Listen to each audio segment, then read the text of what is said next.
Have you ever played a game without a tutorial and been unable to figure out how the game functions, even in the basic layout of buttons or commands? Take a look at this image. This is what would be considered horrible user interface design.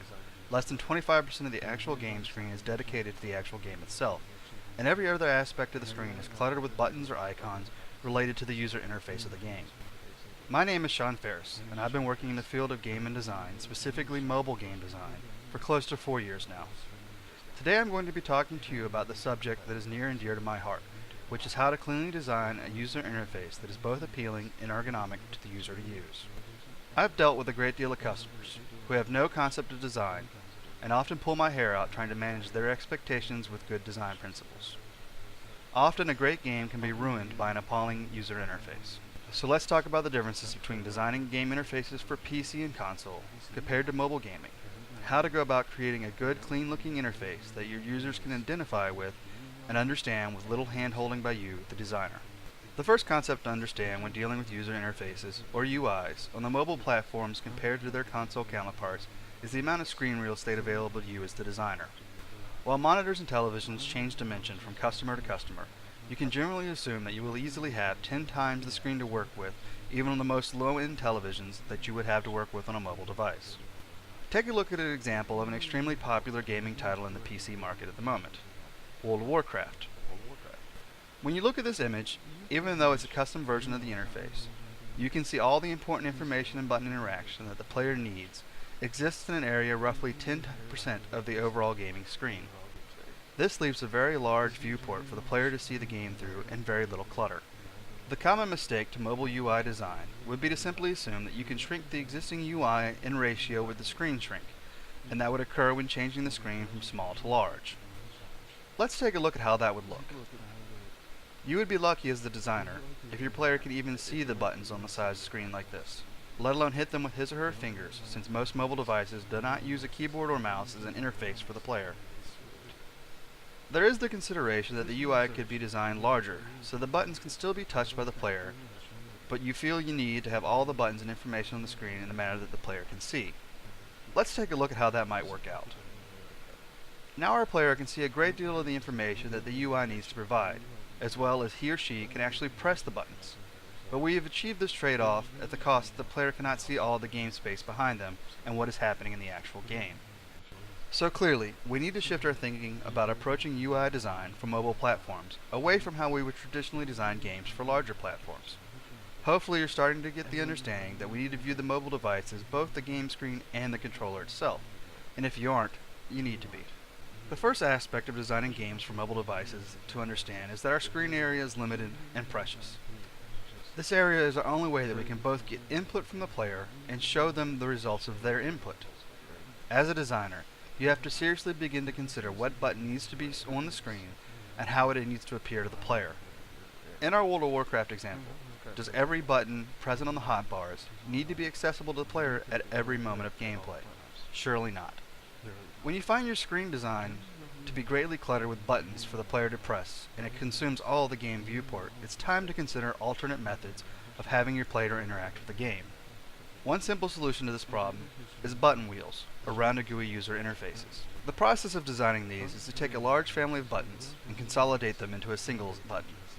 Take a look at our example. The buttons are now condensed into a single tray of 4 buttons that represent the 4 major groups of attacks that the player would need during gameplay.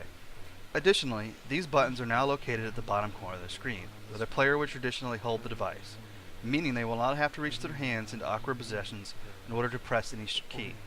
Having combat pause temporarily when the player presses one of these buttons and bringing up a quick menu that shows the subfamily of spells is a great way to handle a large family of interactions that your player may need with the game, but not need at every moment of gameplay.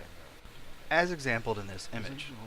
As you can see, we have taken 6 buttons out of the constant game viewport and only activated them when the player decides he or she needs one of those 6 spells. A simple press of one of these buttons will cast the spell and hide the ring, returning the game space to being relatively clutter-free. Another option to consider when it comes to requiring a great deal of functioning interface between the player and the game is to consider gesture motions. Most touchscreen devices have the fidelity to understand near pencil or pen-like writing on their screens, which means you as the designer can come up with a quick way to swipe or draw on the screen a cast or spell. Then the phone can understand and cast the spell. This has a twofold effect for the player of the game. It maintains a clear viewport so the player can enjoy the gameplay, but it also has an immersive element of gameplay, making the player feel more like they're casting the spells with their fingers instead of simply mashing buttons. We have discussed why using UIs that consume large amounts of the viewport is bad, and how to overcome that as a designer, but we have not talked about how to make the mobile device itself comfortable to use and feel like a controller. This really boils down to where you place your buttons.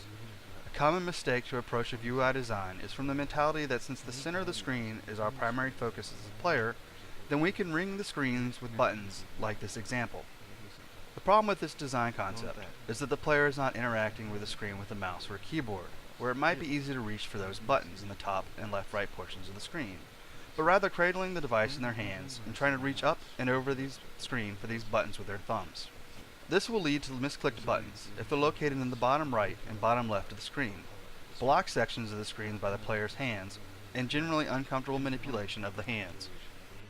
If you think back to the console controllers, they're designed to have the ergonomic feel of our hands in mind.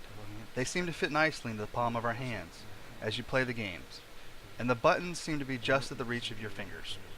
However, mobile phones are not designed with gaming in mind.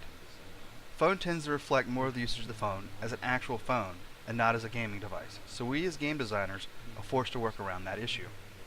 The best way to overcome this concept is to always place our buttons in the bottom left and right side of both landscapes and vertical games.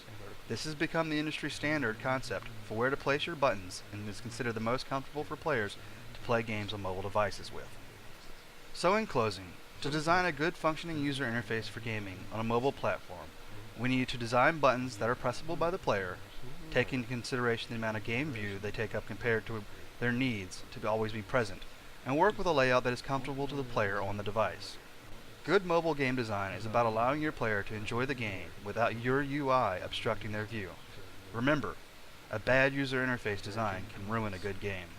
I appreciate you spending the time to listen to me speak on this subject, and I hope it was informative and you came away with a better understanding of mobile gaming design. Go forth and design with confidence.